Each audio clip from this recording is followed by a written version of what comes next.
Welcome to the Consciousness Revolution show with myself, Harun Rabbani, and our resident science educator, Konstantin Pavlidis.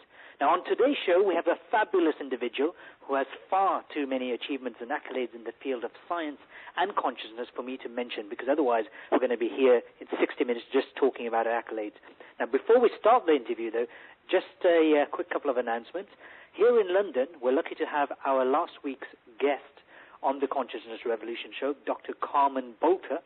She'll be presenting her findings on the Pyramid Code this Sunday, 22nd of August, at a workshop right here at the Orassy, Kendron. Now, if you're ready to have a lot of fun, a lot of education, and certainly information that is transformational, then make sure you join her at the Orassy on Sunday. Click on the left-hand side of the webpage that you're looking at. Click on the left-hand side where it says Pyramid Code, and you can book directly there. So make sure you book right now. Now, our guest this week is Dr. Elisabet Sahtouris. Dr. Sahtouris is from the U.S., and she's a citizen of the U.S. As well as of Greece. And she has a Ph.D. From Canada. She did a postdoctoral work at the American Museum of Natural History in New York, taught at the University of Massachusetts and MIT, was a science writer for the Horizon Nova TV series. Now, she was also invited to China by the Chinese National Science Association, which was organized Earth celebrations in 2000 in Athens. She's a participant in Humanity to 3000 Dialogues of the Foundation for the Future, the Synthesis Dialogues with the Dalai Lama in Dharamsala, and consults with corporations and government organizations in Australia, Brazil, and the USA. So, wow, what a wonderful list of involvement you have. Welcome to the show, Dr. Elisabet Sahtouris. Welcome. Thank you so much, and greetings from the lovely island of Mallorca in the mid-Earth Sea. Wow. Well, we've also got Konstantin Pavlidis. Welcome back to the show, Konstantin. Hi, Harun. Thank you very much. Yes, it's always very enthusing and positive to be back, especially with your wonderful interviewing skills. Thank you very much. That's the way to go. Just, butter me up. Right, but you're not going to soften me up, because I've got some very hard questions, Konstantin and Elisabet, to ask. Good questions, yet they're very hard now. I'm going to go straight into it. When I was studying physics, biology, chemistry at college and at school, high school, secondary school, we call it here in the UK, there was one concept that was common to all these sciences. And without this particular concept, then it was very difficult to experiment. That is the magic word assumption. Now, I understand how assumptions are critical in validating a theory in lab situations, but what views do you have on the role of assumptions, the role that they play in modern science, Elisabet?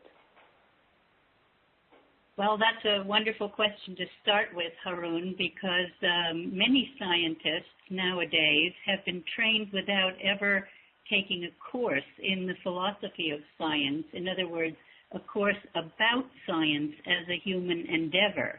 If they had, as I did when I was trained, they would know that science cannot exist without a set of literally cultural beliefs as assumptions underlying all those theories and all that testing, because you can't make up theories about a universe that you have no concept of. So science starts with these fundamental assumptions, sometimes called axioms. That's a very formal word for them, but that's because they're usually stated very clearly, such as, for example, the scientific assumption the universe is a non-living universe. Now, one could just as easily pose the belief the universe is a living universe, but it wasn't posed that way. However, it means that the non-living universe is not something that was ever proven.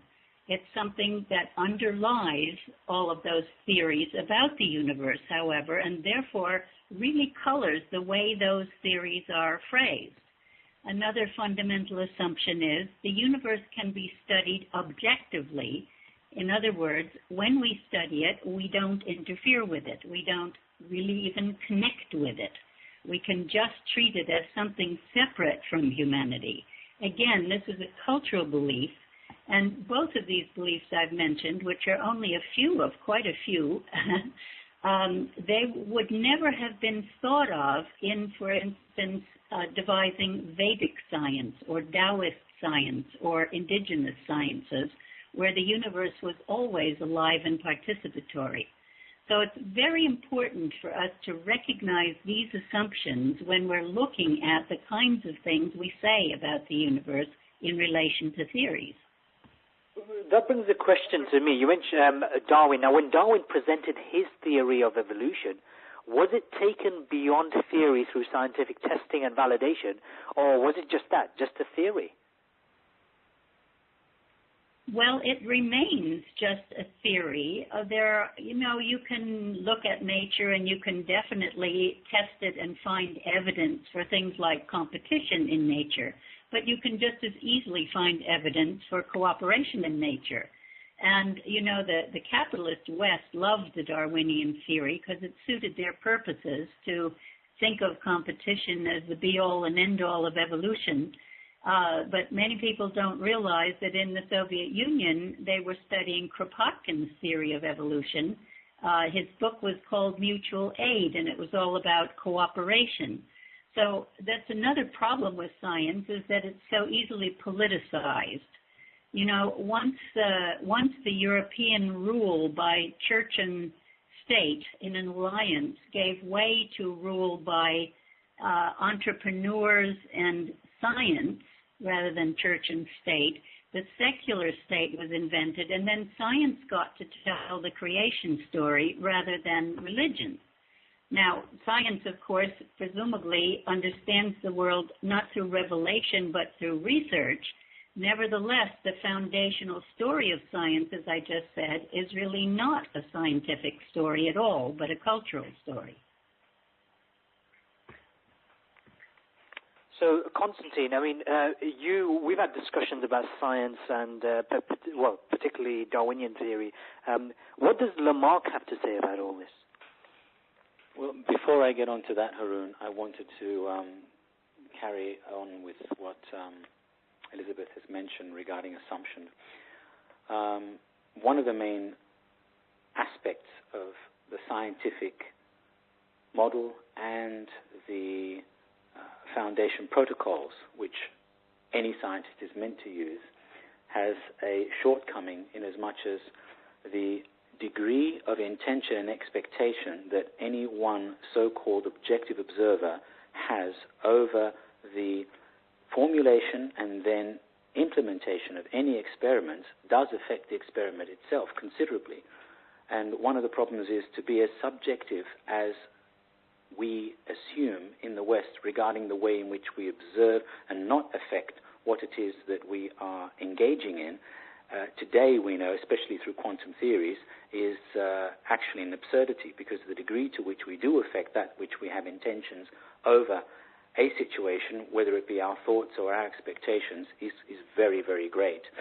The second problem there as well on top of that is the fact that if something exists outside of the parameters of one's own field of experience and reference point, then it's very hard, if something does come up out of an experiment, to actually put it into a particular box that a person has an identifiable understanding of or familiarity with.